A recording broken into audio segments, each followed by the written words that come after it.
Okay, before we get to this NXT review, a little bit of information. Because since I did my gut report in the evening, right during Raw, because I didn't really care that much about Raw, something told me to check the websites, and I found all the information. I did not want to wait until today to make the video. I made it that day. There were a couple of things that came out while this was happening that I could not add to my video that I thought I'd add here. First thing will be about WWE and about Ricochet getting put through a car. Now, we know what happened to Ilya Dragunov. I saw the segment with Ilya getting wiped out by Braun and then getting wiped out again afterward, and Ricochet getting taken up on a stepper, on a scaffold, put through a car. He's done. His girl was with him in the ambulance. He's taken away. Let's make it clear. I said this in my Gump report. Ricochet is not resigning. He's done. He's decided while he's still young enough, because he's been in WWE for a bit, he wants to go somewhere else. So look what happened. This is not surprising. This is WWE 101.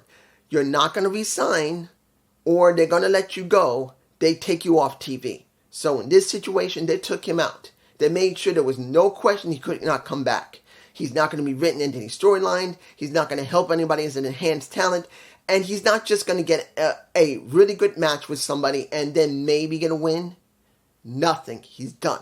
He will be out, and I do believe his contract ends at the end of the summer, which could be around maybe, or the beginning of the summer, I can't remember. Maybe in July or August, his contract is done and he's out. So that's what we got there.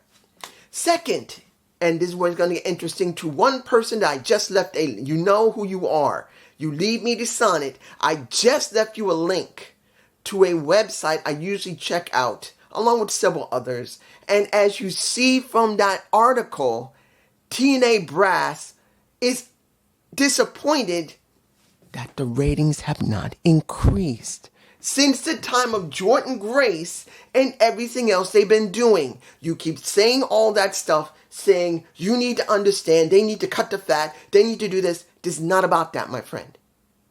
I'm not against you. Believe me, you know I'm not. But you need to see the situation here. This is not about if TNA is trying to restructure, trying to be better. They have controversy. We know they have. If the rumor about Scott D'Amore is true, that he was sent home, instead of being 100% fired, he's been sent home with money to stay quiet until 2025. Yeah, he has been fired. They haven't confirmed it. But to stay quiet until 2025 and they paid him, that would explain a lot why he hasn't spoken yet. Also, what Jordan Grace said on Fightful.com's own podcast. She said it herself. The company doesn't feel right. This is not something I'm saying to you to sound like I'm better than you in knowing stuff. I'm not. I'm telling you, just like you like to leave me so much information that sometimes I'd rather hear you.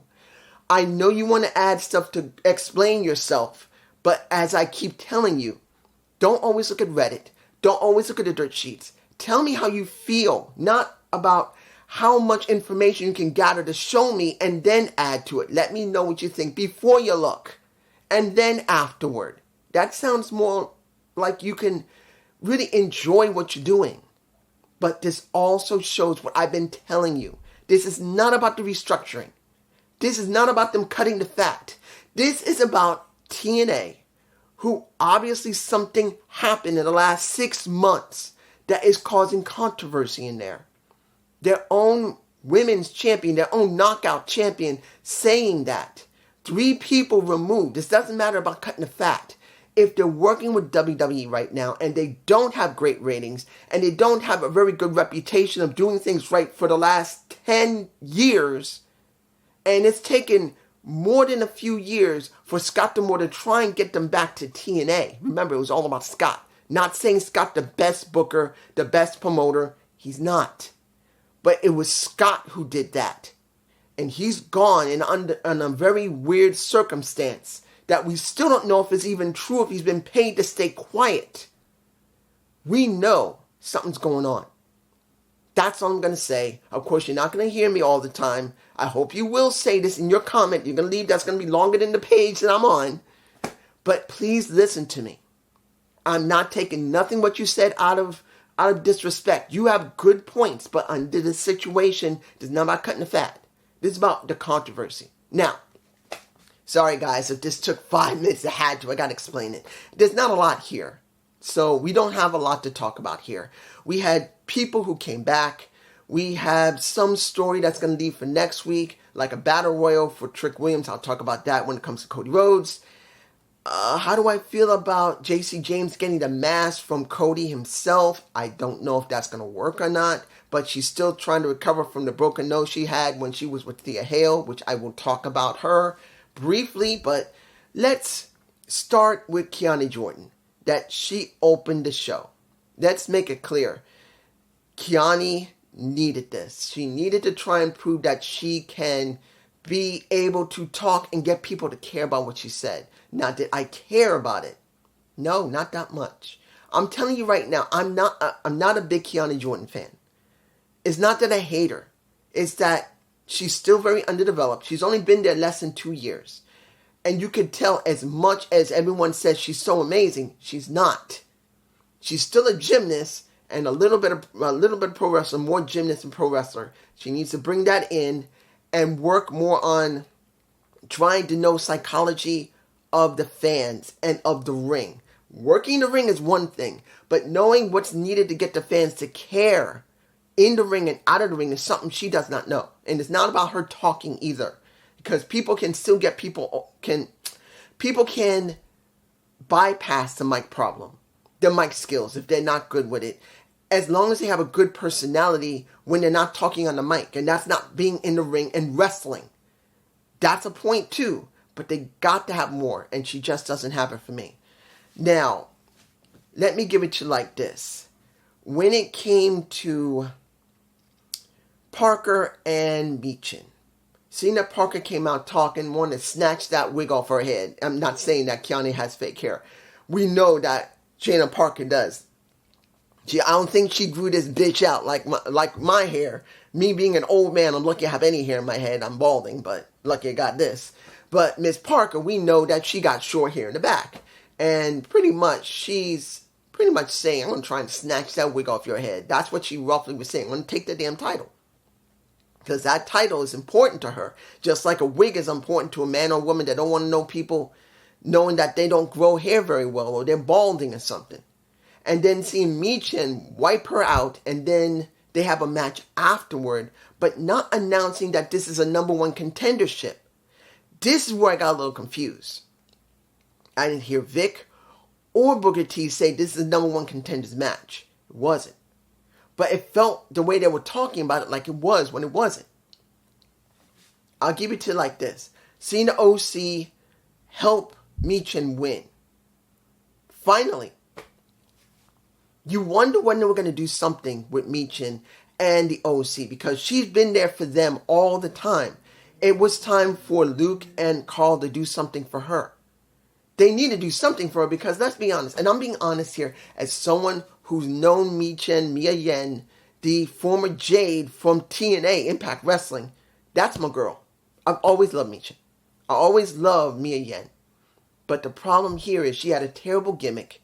She left, came back, and they still done nothing with her, even though she has the ability to talk. She's a good wrestler. She can has some good charisma, but they've done nothing with her. And if their contract with her is nearing end, I would rather see her leave like Ricochet is. If she doesn't have a long contract, if the contract is almost up, I'd rather see her leave. I'd rather see her leave right now and go somewhere else. Yes, even if it was TNA, counting if, and I also heard and seen a record, well, the one who left me to sign it, he said it himself, they don't like paying them the way they used to. They don't do contracts. They like just paying them for each show they do.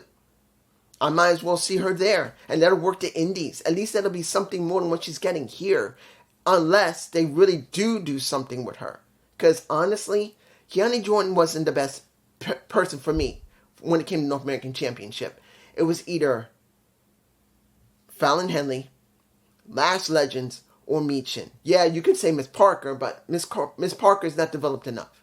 Now, of course, Miss Parker and Out the Mud, who does not have scripts anymore, talked about trying to get back at the OC with Michin. I'm not going to tell you it was good. I'm not going to tell you it's bad. It was okay. But it's going to depend on how far they're going to go with it. To be honest, I don't know if it's going to last more than 2 weeks, if even a week. I'm just saying. Next, Gallus versus the New Catch Republic. This is the thing. Tyler Bates and Pete Dunne. I'm like, what are we getting with them? They should be something important on the main roster, and they're not. Because they got a lot of personality. Yes, they can wrestle, but you look at Tyler Bates. He has a good character. He could work on the main roster if they put him in a real storyline, but they haven't. And Pete Dunne was with, when it came to the Brawling Brutes, when he used to be, I'd rather know him as Pete Dunne than he was with Butch. But shouldn't they be doing something with him? They're just giving him random matches, and now he's back on NXT when he should stay there permanently with Tyler Bates. If they got nothing for them, they keep jumping back and forth like they got nothing else to do with them. They have no idea what to do. So it's like, see it like this. Triple H decided when there was nothing for them to do, instead of sitting in the back, format Shawn to do something with. But nothing they do here will affect here. And that is a big mistake. Whatever should be affecting there should affect here. If it's SmackDown, it should be affected by NXT. Or NXT should affect SmackDown. If it's Raw, the same thing. We don't get that from any of the wrestlers there. We get mentions, but when anything happens there, it doesn't translate there.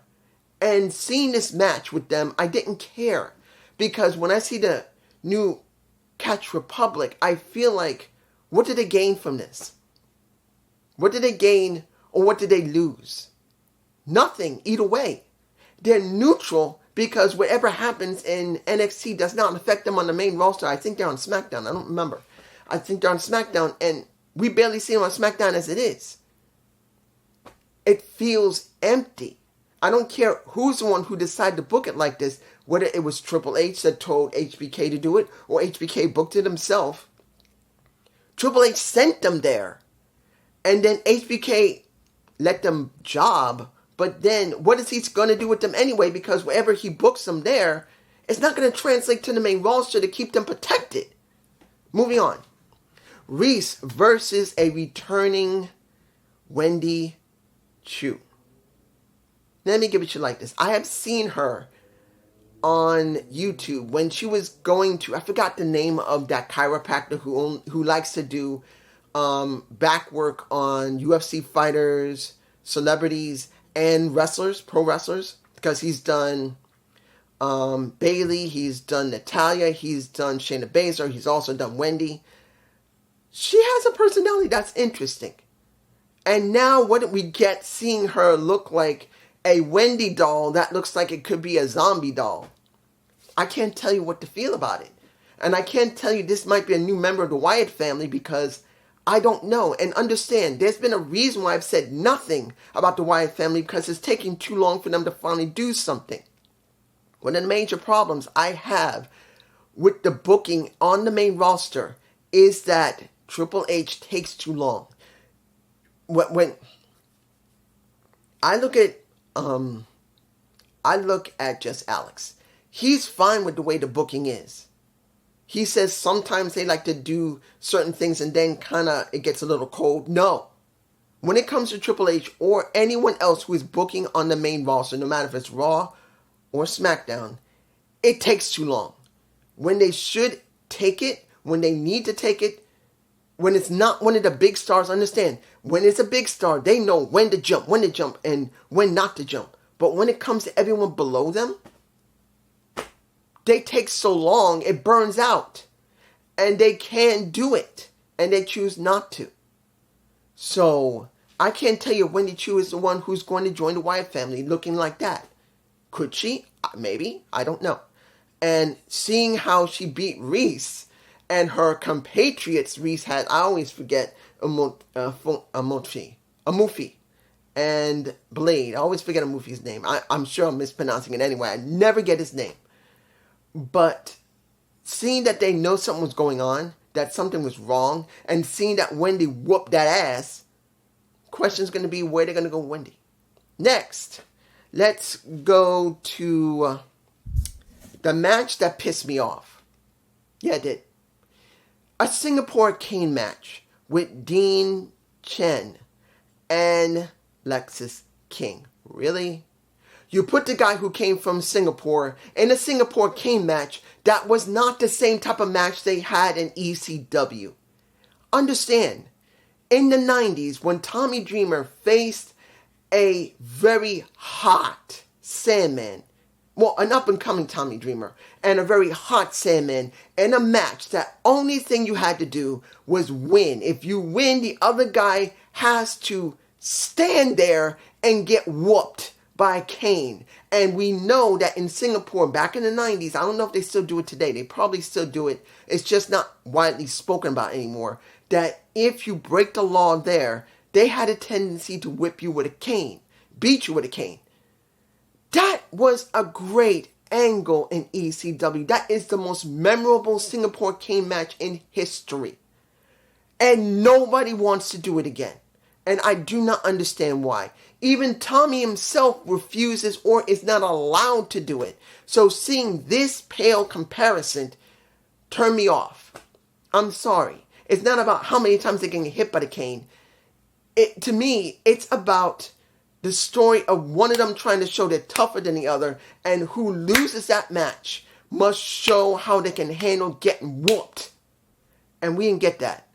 We just got a regular beating him with canes. And then what do we get? We get Lexis King using the cane that he came in, his scepter cane, to take out Dante. That's it. And it had to be Dante, who is Singaporean, who said whooping a wall. Or some scaffolding that fell on the ground. I feel my Singaporean blood. Seriously? That looks stupid. It didn't need to happen that way. I really wish they had just gone by the ECW angle, and they didn't. I didn't like it. Next, Eddie Thorpe versus Heights. I can't remember his name, his first name, but he is a former Olympic champion, I believe. He is a Pan American champion, and this is the second time or third time I've seen him, and I don't care, because it's the first time that maybe they may show him. But then you look at Eddie Thorpe, who's now come back. It looks like he's wearing a brace on his, right knee or left knee? I think his left knee. He's wearing a brace. Now, I won't tell you that his vid packs have been bad. I've actually liked them. Talking about how the fire is a healing thing to him. Now, I can't tell you if that's actually what his tribe actually believe. That's a possibility. I'm not going to tell you. I don't know what all tribes that are from reservations or outside reservations that actually believe that. Because as I've always told people who look at me and say, so you actually believe in Native American culture? I say yes. All my life I've been different. I may have been born and then supposedly baptized, but it doesn't make a difference. I still feel it here. Anything Native American to me is important. It will make me emotional, make me cry. That's not a joke. I'm 53 and I still cry when I see something that is from Native American culture that means something to me. I will cry for no reason other than just doing it. I can't tell you why. It just is how I am. And this is coming from somebody who's supposedly just black Puerto Rican that may have Cherokee blood. But seeing that, I liked. But when I looked at the match itself and saw how Eddie Thorpe did the match, this is where I got an issue, because when you look at Eddie is not a bad ground wrestler. He's not. But I don't know if he's improved or not. He looks exactly the same. Now, most people say, well, that's good.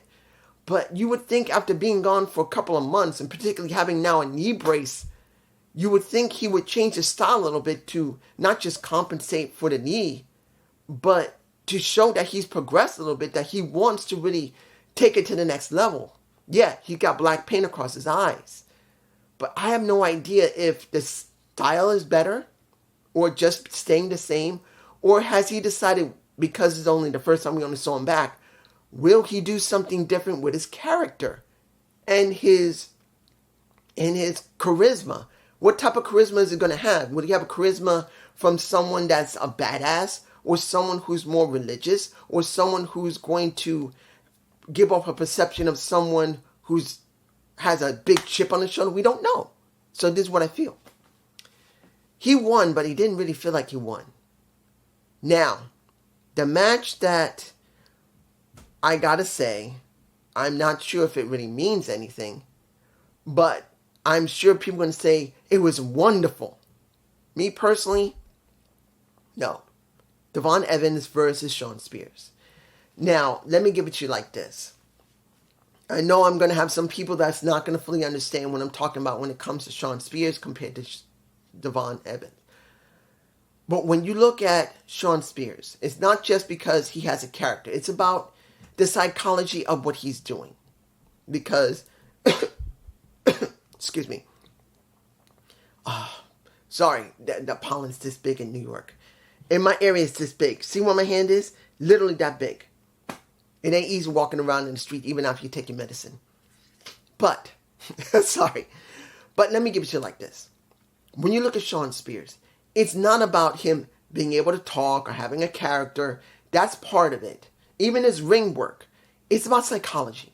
It's about how he makes the fans care. It's not about just how many moves you do. It's about how you make the fans care about the other guy, or care about you, or hate the other guy. And when you see Shawn, that is what you get. It's not the greatest, but it is good. But then when you see Devon Evans, and I'm not against him. He's only 20. He's only been in there for a few months. And he's got a lot of work, as I've been saying. But I've seen so many people say, oh, he's great. He's wonderful. You know what I see? The next Ricochet. And not in a good way. Because if he is, and I've always said this, it doesn't make a difference about what the person did before they came in any company. You can tell someone, dude, you need to see these videos of this guy. He's incredible. I always say that means horse shit. What happens now is nothing compared to what he had before. Because no matter what you say about how amazing he was in another company or on the independents, he's in a new company, and it's their responsibility, their job to make him important. Devon Evans doesn't feel important. He feels like the next Ricochet that will be brought up to the main roster in maybe about a year. Because since Ricochet is no longer going to be there, he's going to resign. They need a new person who can do everything that Ricochet was able to do or could come close to doing. Because as I said before, Devon Evans is a good high flyer, but you have, who do you got? Axiom. You have Nathan Frazier. You have Wes Lee, who outstrips him. And then on the main roster, you're going to have pretty much Dragon Lee. You're going to have, well, there isn't that many high flyers other than Ricochet, but it's not that bad. But the thing is that you will find people who is a high flyer, but not as gymnastically inclined as you would see with a Devon Evans. And there are more than a few people that may not be doing the athletic gymnastics, but are as just a high flyer as him. Finn Balor is a high flyer. Look at what's going on with Dominic Mysterio. He's a high flyer. When you got Delgado Del Fantasma with Angel Garza, Alberto Carrillo, you got Santos Escobar, you got Andrade Cien almost back. You got so many people who could be high flyers, even if they're not doing any type of gymnastic work, makes Devon Evans look like nothing. It takes more than just gymnastic ability or high-flying spots to get people to care about you. And he's just going to be the next Ricochet once Ricochet leaves, maybe by the end of the summer or in the beginning of the summer. It counts on when that contract is done. It's somewhere around maybe July or August. I'm just saying. I just don't feel nothing. Now, what did we get from most of the backstage segments in the vid packs? A good amount. First one. Let me say this about Soruka. I've always said I love Soruka. There's something about her that I guess it's the surfer mentality. And I can't lie that she's damn cute. I'm not gonna lie. Yeah, she's like this. She doesn't have and that. She don't have it. But I don't care about that. There are women that are just so special and beautiful. They don't need to have the tits and ass to be that lovely. And there's something about Saruka I really like. She's a beautiful woman. And when they did the vid pack about it, talking about when she came back from her injury and now that she was going to be in a ladder match for the North American Championship, it was good. I had no problem with it. Now, when it came to, the segment with JC James, when she spoke to Cody Rhodes, because I'm doing this now before I do Cody Rhodes, I don't know if handing her a mask like the one he was dashing and seeing that Jasmine, well, not Jasmine, yeah, Jasmine said, "Oh, that's dashing." I'm like, are you sure that's going to work? Making Cody, who did the dashing Cody Rhodes gimmick when he was dealing with Ray back before he left, will that actually work for JC James? Now, understandable, she still has a broken nose that still hasn't fully healed yet. And she's got to have some type of face protection. Or unless she's fully healed now, and they're just trying this gimmick with her to see if she can get away with it and then discard it later. I don't know if it'll work. I don't know. But I will talk about her when it comes to the ending of the show with Roxanne Perez. I'm just saying. Now, let's get to the segment that needs to be talked about. Cody Rhodes and the Tricky Williams, Tricky Will. Let me give it to you like this. Seeing him come to the show was good. He's the the WWE Undisputed World Heavyweight Champion. Yes, I'll say it right. I always mess it up. But he needed to show up sooner or later. It's the brand his dad created with Triple H. He motivated a lot of people. Remember, when it came to, you already know this, Cody never went to NXT. He worked in OVW with Jim Cornette. So he never had that opportunity to work with his dad on that roster. He didn't. So a part of his dad's always going to be there. It always means something. Hell, if Cody was going to retire because of his back being messed up, you know where he should go? NXT. Be the person to run NXT with Shawn Michaels. Help to bring the next generation up like his dad did. That would be the best ending story for Cody Rhodes. I'm saying it myself. I don't know about anybody else, but me personally, let's say Cody next year says, I'm retiring. Because we know he has herniated disc in his back. He's messed up. He is messed up, even with the surgeries. But if he retired next year, and he decided he wanted to stay in WWE, NXT is the only place he can go. It's not because he's not valued. It's because that's his dad's brand. That's where he needs to go. So seeing him there made sense. And then Trick Williams asking Cody, you and I, we have something similar to each other, that we had a chip on the shoulder, that we always had problems, but now we're both champs. But I got to ask you, how do you deal with not being the person who is pursuing something, but is being pursued? And Cody didn't say a bad thing, and he didn't say something good either. He gave a good middle-of-the-road statement that when you're the one who's pursued,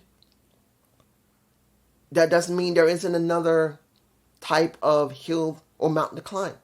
And when everybody saw that Cody had that title on him, and Trick was staring at it, everyone was thinking that, and he said, oh, no, wait, be calm. Be calm. That's a little bit ahead of ourselves, but I want to say this because I got permission from Ava, and I do have something to say about Ava and Mrs. Stone. But I did get permission from Ava to state this. Next week, there's going to be a battle royal for the number one contendership for your title. And there's going to be a good amount of people, and there may be somebodies that might not be from your roster. And then they were done with that, and then it was over.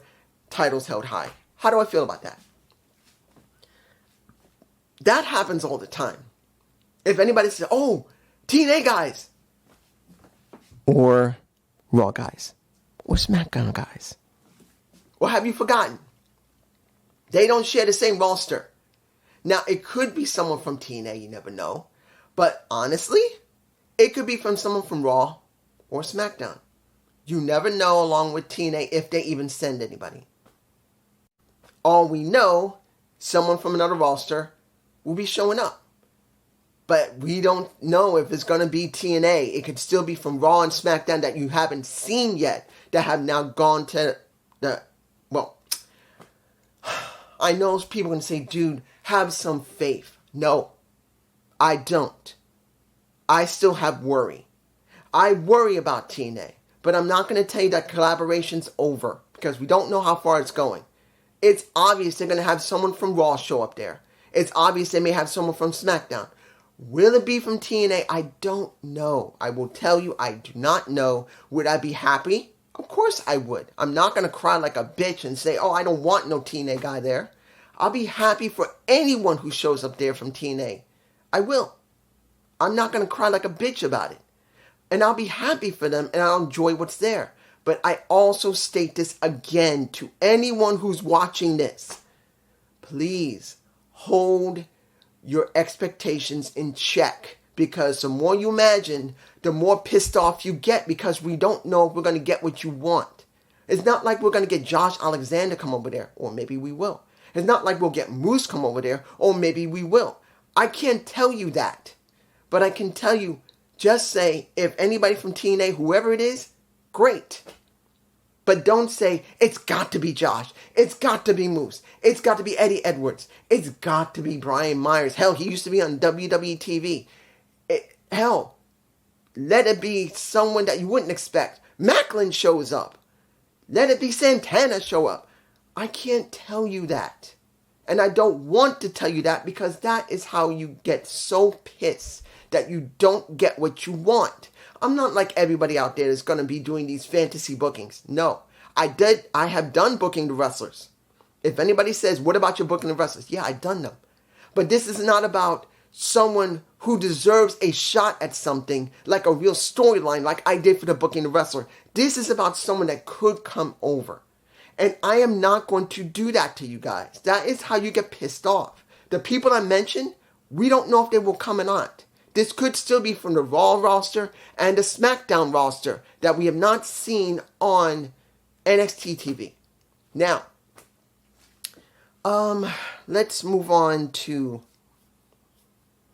let me give it to you like this when it comes to Chase U. Seeing that it's Thea Hale trying to get everyone to stop acting like bitches, I think was a good character development for her. Not everyone will agree with me, but seeing that she's trying to tell everyone, stop acting like crybabies, stop fighting. We didn't trust any of you, but we have let you in. Riley will let you in. Duke will let you in. Please, Mr. Chase, don't say anything. You screwed up even worse. We kept you even after you sold the damn... Well, Chase U basically got bankrupt because you started gambling. She's basically saying this is not a teachable moment. This is Chase U. This is who we are. We accept anybody. And then she walks away. Now the question is, what would that give Chase U's storyline? I don't know. But it does give some development for Thea Hale herself. And that's something that's good, because when it comes to Thea, she's always been a very childish type of character. Then when we had her with JC James, she tried to act like a grown-ass woman, but still was acting like a child.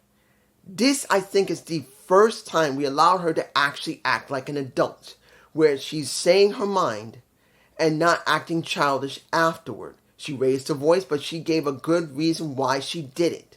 So this is a good development for her. I don't know if you guys feel the same. You guys can tell me below. Now, what do we got here? The final thing. When it comes to Ava dealing with Roxanne Perez, we don't know what happened. It's all a fight. But I will fill in the blanks. But I gotta say this. When it comes to seeing that Ava now has an errand boy and a Mr. Stone, Robert Stone, I'm fine with that. Working, he's not doing anything. There is no Von Wagner, and Dante Chow, he didn't come out with him. So if Ava now has an assistant and a Mr. Stone, I have no problem with it. In fact, I think he's very suited for that. That's a good thing.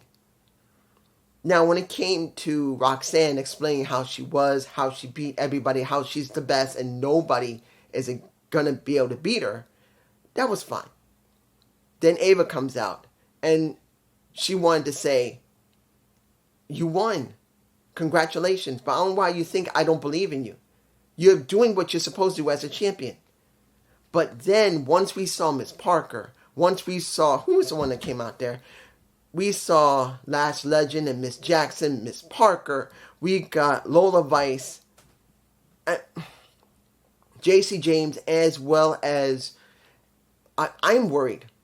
I'm worried when it came to all of them, including a Jasmine Nix. I'm wondering if they're going to do a tag match. Are they going to do an 8-woman tag? Or are they going to do a tornado tag? Or are they going to do a, 8-woman tag? Where maybe a fatal 4-way tag. What are we getting? We didn't really get anything unless they're going to release it on X, which they could. We don't really got much here. We don't know who the next challenger is for Roxanne. Now, I'm not going to tell you that it couldn't be someone from outside the company. It could be Marsha Slamovich. I'm not going to tell you that it could be. I'm not going to tell you it couldn't be. But I am going to say this. We don't know who the next challenger is. The best challenger she ever had was Jordan Grace, who at this point was cheated out of it. So she was protected, even though it wasn't one of the greatest way of protecting, but she was protected. So if Jordan does come back, she'll have a perfect alibi that she was cheated out of her championship where she should have won it. But it's just me. Peace.